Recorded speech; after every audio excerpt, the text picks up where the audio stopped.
Welcome to Lawyerpreneur, where we discuss the alternate paths that allow lawyers to engage their entrepreneurialism and distinguish themselves from others, because being a lawyer doesn't have to mean doing business as usual. I'm your host, Jeremy Richter. Today's episode is brought to you by Alps Insurance, the nation's largest direct writer of lawyers' malpractice insurance. Founded for lawyers by lawyers over 30 years ago, Alps works directly with your firm, no broker or agent, and if you do have a claim, the Alps claims handling team is comprised of actual attorneys, all with private experience. Alps roots for the law firms they protect. They believe in your success and nurture your endeavors with industry-leading coverage, risk management resources, and accredited CLEs, offering practical advice for pioneering lawyers like you. And Alps has the slickest online application out there. Qualifying firms can apply, see rates, and bind coverage in about 20 minutes. Right now, you can get 25% off one CLE seminar from Alps. Go to alpsinsurance.com/CLE. That's ALPS insurance.com/CLE and use the promo code Lawyerpreneur upon checkout.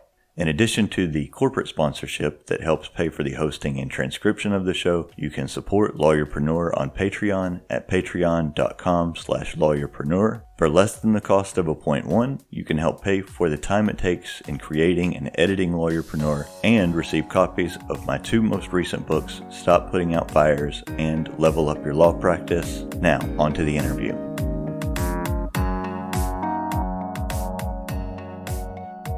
Michael Ronn is the host of two podcasts, the author of science fiction and fantasy novels, the author of nonfiction books about writing. He is a consultant for an insurance company and is in law school. Michael, welcome to Lawyerpreneur. Hey, Jeremy. It's great to be here. Thanks for having me.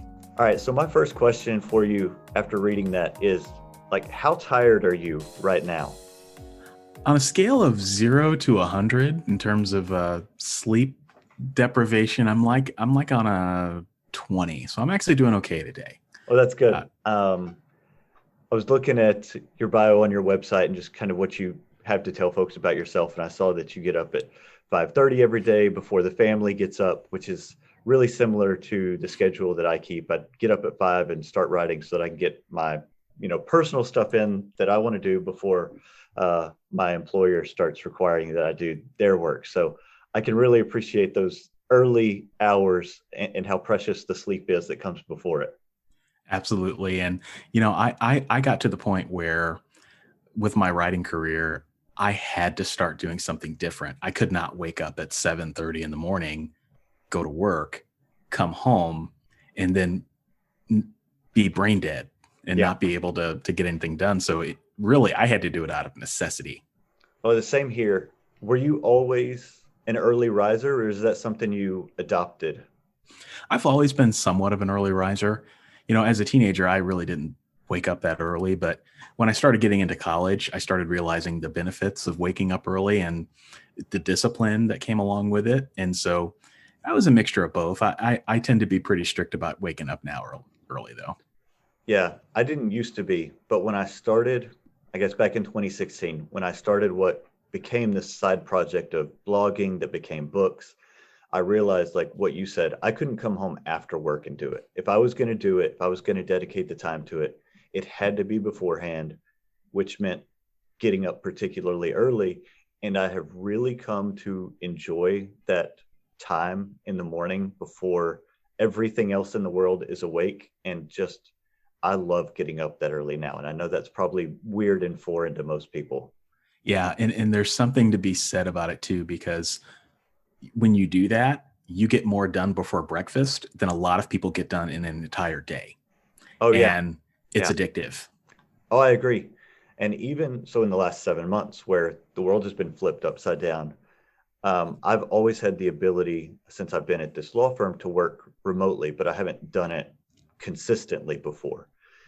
But what I've noticed is, when I don't have to go to the office, I can start my billable day by 6:30 or 7, which means I've already got, an hour or more of writing in before that, then tended to the kids, started working, and then am able to get as much done by lunch as I would have done otherwise the rest of the day, where, when on the days that I come into the office, I usually don't get much done before I leave the house. Mm-hmm. And by the time I'm into the office and actually started working, it's already 8:30, which means I have effectively lost an hour and a half or 2 hours that otherwise would have been really productive time.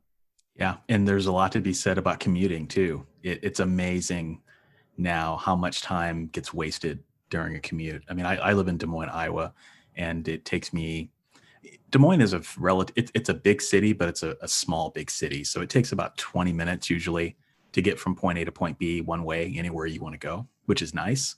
Yeah. But, compared to somewhere like Chicago, but even then, it's amazing how much time I have now working from home as opposed to not. So I'm kind of, I'm going to miss working from home when we have to go back. Yeah, for sure.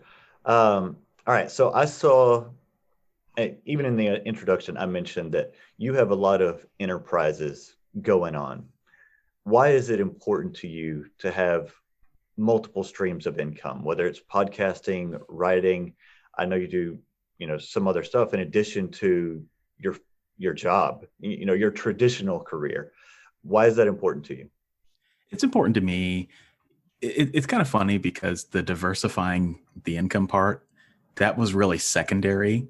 My biggest problem is that I have a restless mind. So I like to do a lot of stuff. And it just so happened that I stumbled into diversifying my income, if that makes sense. But it is important to me because I probably a number of people, especially right now, can relate to the fact that if you have one stream of income, which is your employer income, and that employer lays you off, you then have no income. And so doing something to diversify and give yourself a little bit of a cushion just makes sense. And from a business perspective, if all of your money is coming from one place, like I'm an author and I publish on Amazon and Apple and Google, if Amazon brings down the hammer one day and says, "Hey, Michael, your account is canceled for whatever reason," they take a guilty until proven innocent approach to just about everything these days. What am I going to do? And so it's really more of a survival mechanism than anything else. All right. So I think you alluded to this a second ago when you mentioned that you have a restless mind, but why writing particularly? Why is writing important to you? Writing is important to me because it is as I look back on my life, it is the one and only way that I have been able to express myself in a way that connects with other people and that makes me happy. So we can talk a little bit about this, but in 2012, I had a near-death experience. So I was on a nice dinner with my wife and we went to a local fancy restaurant and I fell ill later that day with what I thought was food poisoning. And I went to the hospital and I was there for a month. Wow. Because the doctors couldn't figure out what was the matter with me. And quite frankly, I was very close to not being here, being able to talk to you on this podcast today. And I remember in the hospital staring at the wall and I was doped up on morphine. So I kind of blame the drugs, but I had to ask myself, what am I doing with my life? I was working kind of a crappy job at the time. Student loans were half my paycheck and I wanted to be a writer. I went the literary route and tried to get agents and tried to get literary magazines to take my work and no one would. And I just remember having this thought and this image of being a writer. And it was just so amazing. And I swore on that hospital bed that I was going to try to do it. And I did. I got better. Luckily, I healed up fortunately. And I jumped into it and I found that never in my life had something made me more happy to self-publish. And my soul was set on fire at that point because I realized here's a gift that I have. I'm moderately good at it. I have a modicum of talent. I'm not Stephen King or John Grisham or anyone like that, but I can get better every day when I sit down. And I've been fortunate to be able to find my calling. And because that is something that I'm so passionate about, I'm an introvert and being able to do podcast interviews, I don't mind it because I love talking about this. And so for me, that's what it is all about for me. It's about codifying my thoughts, sharing my thoughts with other people in a way that can impact their lives and also influence them to do things that they didn't think that they could do. I can really identify with a lot of what you just said. I mean, except for the like critical illness. But the introvert, I, but at the same time, I'm an introvert, but I am also a born teacher. Before I went to law school, I taught high school for 6 years, and I really loved it. And there were a lot of things that after going to law school and becoming a lawyer, that like there was a part of me that was not being fulfilled. And it took me a long time to recognize that and realize, kind of what that was. And writing allowed me to fill that void, because the first three books that I've written have all been about becoming a better lawyer. Yeah. And so it's written from a perspective of like, here's the fires I've gone through and some successes and some failures. And I just want to help other lawyers who are coming along, just like I want to make that learning curve a little less steep for them. And so that's helped me to do that. But then more recently, within the last 2 months, I have started writing a novel. Hey, And awesome. Congratulations. yeah, well, thanks. I have previously written parts of two other novels that have since been abandoned, or at least for the time being. But I've really focused on this a lot. And where you said you'd never had, more fun, I have found it so enjoyable and engaging. And, when I've written 500 or 600 words or 1,000 words, like they're not always great, but it's just so much fun.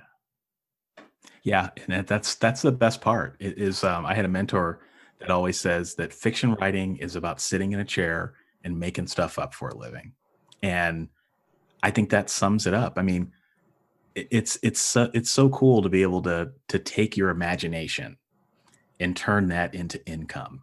That's what I love about being a writer. And Yeah. there's things that are tough, with the business part. Sometimes there's things you got to learn, and there's marketing, and you've got to learn technology and things like that. But it's just that's as a lawyer, there's a lot of things you have to know and master, and that's just par for the course. Yeah, for sure. And in any new endeavor, there are going to be new things that you have to uncover and figure out. And so that's not to say that any of it's easy, that any of the fiction is particularly easy, but I've really enjoyed it a lot. What's your book about? So I'm going to write it under a pen name so that I don't get my like professional lawyer wires crossed with my fiction writing Smart crossed. idea. But it's a contemporary fantasy that takes place in Birmingham, which is where I live. And yeah, so it's just about a young family who uncovers some secrets about their family history that they didn't know and get into some shenanigans. That sounds like fun. Yeah. That's So how did you transition? So in 2012, you have this sickness and decide that you're going to write. 8 years later, you have a whole bunch of books. I think I listened to an episode of a podcast where you said you write 5 to 7 books a year. I assume there's some build up to that, and that didn't just happen overnight. What did that arc look like for you? Yeah. So I just started book 55.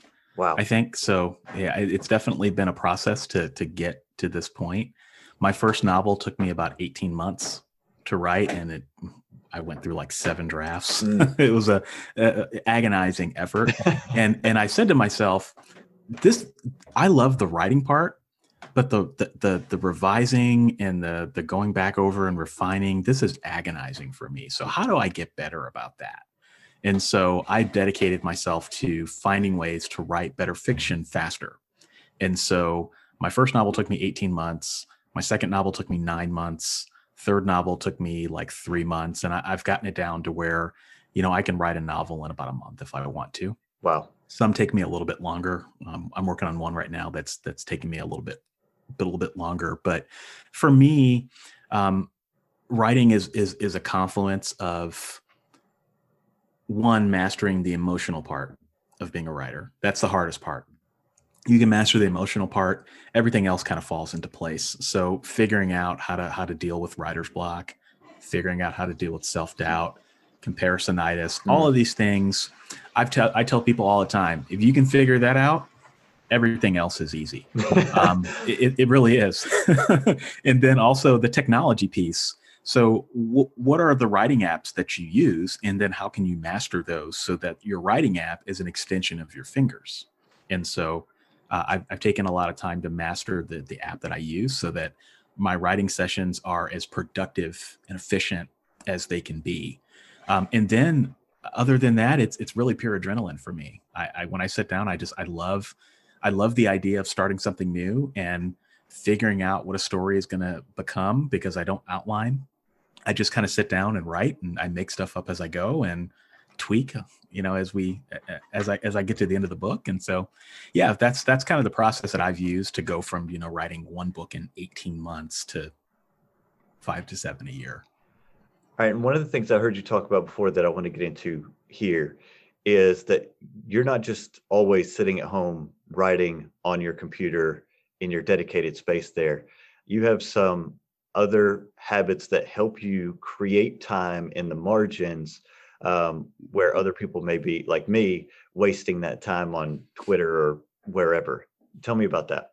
Yeah, I'm so glad you asked that. So the writing app that I use is Scrivener, and I like to affectionately call it the Cadillac of writing apps, the caviar of writing apps, the Swiss Army knife. I have all sorts of adjectives I call Scrivener, but it was a game changer for me because it's one of there are a lot of writing apps out there for writers, but this one is special because it really does help you become a better version of yourself. And a couple of years ago, they released an iPhone version of Scrivener. And at first I thought, why would anyone want to write novels on their phone? Like, that doesn't make any sense. And then I kind of had this realization, wait a minute, I only get an hour in front of my computer every day, maybe 2 hours if I'm lucky. I'm always on the go, always on the run. I've got a 6-year-old daughter. I've got a puppy. I've got a pretty busy day job where I work long hours. And so I thought, if Scrivener allows you to write on your phone, what if I learned how to write on my phone? So I kind of had to recondition my mind to where instead of checking Facebook or checking my emails when I'm in line at the grocery store, I pull out my phone and I write a sentence or two. And those little micro sessions, they add up in a really big way. And I actually did the math and looked at how many words writing on my phone contributed to my overall word count. Yeah. And it increased my word counts by 40%. Holy cow. So there's there's so many words that I get on a daily basis that I would never have been able to get if I hadn't learned to adapt and learn how to write on my phone. It took some time, but it was probably one of the best things I ever did. It's to be able to suit my lifestyle. Well, I think that's really good. And I think that skill of capturing those micro productivity moments is really transferable to, other aspects of life. Mm-hmm. For example, a friend of mine who practices in Kansas, we were talking about his billing and, what he's doing. And he talked about how he wasn't always writing down time for emails and phone calls. Okay. And so I told him, like, man, that's probably like 20 to 25% of my time entries in my law practice is phone calls and emails. And so if you're not writing down that time, you're losing a substantial amount of your income. And so a few months later, he comes back to me and says, hey, I increased my revenue by about 15% just Wow. by doing what we talked about and writing that down. And it didn't create any more, like, he didn't have to do any more work, but he just increased his revenue by capturing the time that he was otherwise losing.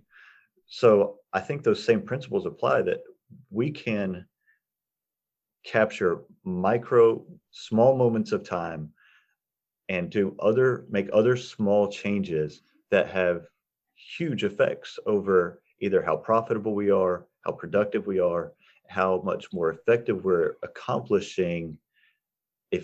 are at accomplishing the things we want to be more successful in our businesses. Yeah, that's such a great point. And there's so much bad press around these days about how phones are ruining our lives, and social media is going to be the death of a generation. I mean, how many times do you hear this on a regular daily basis? But the reality is that the thing that's in our pockets also has a tremendous amount of good, and we can use that to help live more productive and effective and happier lives. So how are you doing that? Is it just an open question to anyone listening? How can you use your phone to help make you more productive and live the kind of life that you want to live? Yeah, I think that's really good. All right, I wanted to change course a little bit, and I asked you about this before we started recording about whether you'd be comfortable talking about some diversity related topics, because honestly, it's not something I'm always comfortable talking about, but I think it's important that, we can have conversations with each other that sometimes make us uneasy. And I don't know, I feel like we're kind of at a precarious point in our history and our culture where it seems like at this moment, the scales could tip toward each of our groups of people becoming more tribal and clinging to those who look like us and think like us and act like us. Or we can use like the communication tools that we've just been talking about in a different context to reach out to each other and say, all right, we definitely have different life experiences and cultural experiences, things that make us different, but we have more in common with each other than our differences. And so how can we learn from each other and improve the space that we all occupy together? Yeah. What do you want to know? All right. So you write science fiction and fantasy as a part of your fiction writing, your novels. And I've noticed that a number of the protagonists on the covers are persons of color, both male and female. Why is it important to you to write diversity into your fiction and offer diverse perspectives, both for race and gender? Yeah, I mean, for me, when I was growing up, it was rare to see a character in fiction that looked like me, that was portrayed in a positive light, or that had the spotlight, so to speak. And when I started writing, I was like, well, it would be really cool to write myself into a novel, or to take a perspective that maybe I didn't see very often growing up, and let that be a beacon to young people growing up after me. And so for me, it was really just about drawing on my own personal experiences. I just like to think I wrote my cousins into my novels. I wrote family members into my novels, and that made it more realistic. And so that was always an important part of it for me. But at the end of the day, it was always about authenticity. I don't think it's a good idea just to pick people of color to put them in a book just so that you can put them in a book. Your characters are characters. They have to have a history, that they have to be three-dimensional. Readers can see right through when you try to do stuff like that. And so I figured, I'm somewhat of a public figure as an author. And so why not use that to tell stories of people that look like me and that are based on my own background. Have you had feedback from readers that say, in one way or another, about say, hey, I really appreciate these characters and seeing this, and responsive to what you're doing? Yeah, I have. I've had readers reach out and just say, hey, I really enjoyed this story, and it's so nice to read an urban fantasy, for example, for someone that looks like me. Another decision that I made that was very deliberate was my pen name. So, Michael Laron is not my given name, but Laron is my middle name. And so I made a very deliberate decision that, hey, I'm going to adopt a Black name. And there's always some anxiety among people of color as to, does that cause issues with sales and so on and so forth? And it's hard to prove. I don't know that anyone really has a conclusive answer on that, to be honest with you. But I said, why not? I'm going to put my real name, or put my middle name on there as a signifier of who I am and my cultural background. And I haven't looked back. And when I share that story, a lot of people reach out and say, I kind of had that same thought. Do I use my like a cultural name, or do I use a more generic name? And that's the reality of it. And I personally, I've chosen not to look back, whether it impacted my sales one way or the other or not. I stayed true to myself, and that's what mattered. Yeah.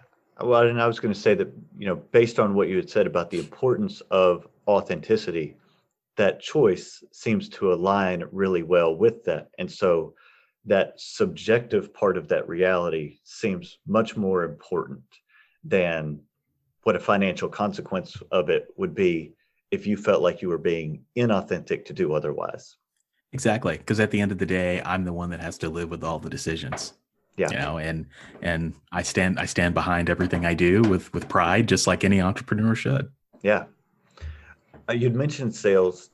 Do you notice a difference in sales? And I know that there's so many factors that play in, so it may not be something you can nail down. But sales between books with diverse protagonists on the covers versus those that don't have it. Yeah, I haven't been able to draw any correlations, to be honest with you. The main reason is because I write in so many different genres. So it may very well may not actually have anything to do with the protagonist at all for some of my series that don't sell, because sometimes I write books that are off market, meaning what you see in the book is a little bit different than what readers are used to getting. And so I think that has more to do with sales than anything else, to be honest with you. All right. So on the business side of writing, a lot of authors will tell other authors, pick a genre and stick with it because that's where your readers are. But you've mentioned having several different genres. The novel that I'm writing now is a different genre from the other two that I have written parts of, one of which is a historical novel historical fiction set in the 1940s. Okay. And then the other one is like a contemporary kind of family drama, all of which will be very different and serve different people. Why have you chosen to go ahead and write different genres? Yeah, it's the restless mind. There's so many stories that I want to tell. And for me, it's not at all important to stick to one genre. There's two schools of people. Some people say you gotta pick that one genre and just hammer in, and that's how you make more money. But for me, writing, and this is Michael LaRon's opinion only. I'm not saying this as a prescription for folks, because everybody has their own path. But for me, I have to enjoy sitting down every day. And the idea of writing just one type of story over and over again is really boring. And I think I would burn out. I mean, even if the money was really good.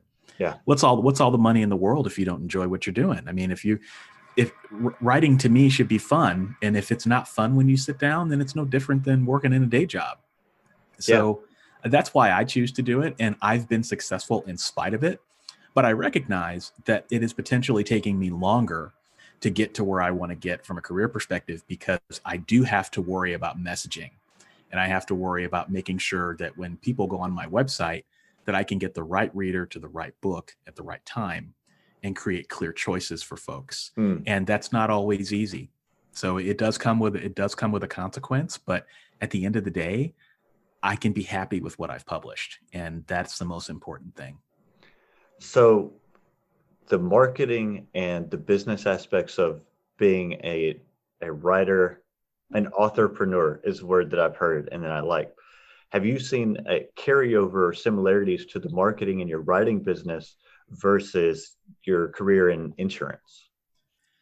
No, honestly, no. I've learned some things from the insurance industry that I've been able to take into my writing, such as some ideas on strategy and such. But out of many other things that I have learned from insurance, marketing is really not one of them, because it's just so different. It's just so different the way insurance companies market products. I have learned a lot of business lessons though. And those have been some of the things that have really helped me frame my writing and frame some of the data and analytics that I use to make decisions. If there are and my audience here is lawyers, and I kind of market the podcast to lawyers who are interested in doing innovative things or out of the ordinary things.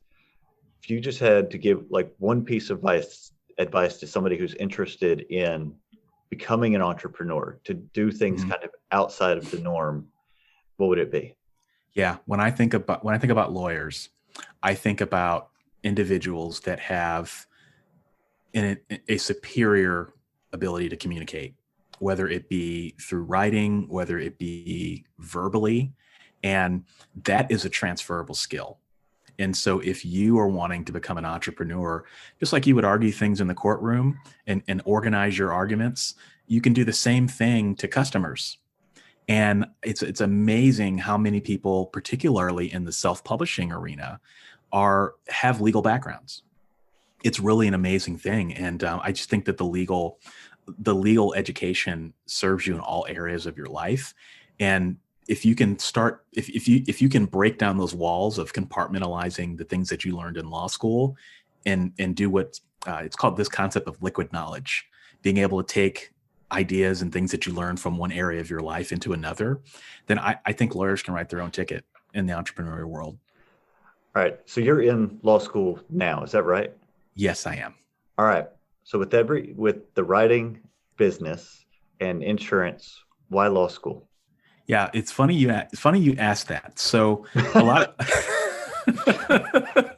so I have an unusual story in terms of why I went to law school. I'm actually not going to law school to practice. I'm going to law school to get an abbreviated law degree. It's called a Master of Jurisprudence, and it's in risk management and compliance. And so on my day job, it's cool because it's very insurance focused. So there's a lot of skills I learned with compliance, and I work a lot with Office of General Counsel and almost on a daily basis. And so that helps me be able to communicate with them in a clear manner and be able to understand what some of the legal obligations are from a state by state perspective for the insurance company. But this particular program also allowed me to be able to sit in classes with JD students and get learnings from law professors. And so they allow me to take electives too. So I was actually able to take copyright law, employment law, all things that kind of supported my entrepreneurial endeavors, so that I can get that perspective of a lawyer and learn how they think and help that guide me privately in terms of the business decisions that I'm making. So it's kind of a weird little it's a weird little that's puzzle. Really cool. I like it. I mean, it's never I was talking with somebody who was on the podcast recently, is Alex Sue, and he was in big law and then has transitioned to he works for what was a startup. It's not a startup anymore, but they work alongside lawyers now. And one of the things we talked about was that it is never a straight line in a career, no matter how much it might seem linear. It's not. So I really appreciate that part of your story. Yeah. And it's so funny because all the classes that I've taken really paid off in a big way earlier this year, because Hollywood came knocking to talk to me about talk to me about a project. And if I hadn't gotten that legal background, I would have made a huge mistake. Wow. And it didn't end up working out, but thank goodness I taken copyright law and was able to talk to a practicing intellectual property attorney who was able to give me some advice, and I was able to apply that. And so I just liked it. It's just such an amazing opportunity, and I'm really grateful that I've been able to do it. Well, that's really cool. We are about out of time, but I want people to know where they can find you and follow you and, keep up with what you're doing. So where can they do that? Yeah, absolutely. For anyone who's interested in my fiction, you can find that at michaellaron.com. And I do have a YouTube channel for writers to help people get better at their craft and become better versions of themselves. And you can find my YouTube channel and my books for writers at authorlevelup.com. All right, great. I really appreciate your time today. Jeremy, thank you so much. It's been my pleasure. Thanks for listening, and I hope you've enjoyed today's show. Please take time to rate and subscribe at whatever podcatcher you're listening on. And if you want more from me, you can find me at jeremywrichter.com. You can also find me on Twitter at RichterJW. And if you want the extra audio and benefits available at Patreon, you can become a patron at patreon.com/lawyerpreneur. Thanks for listening.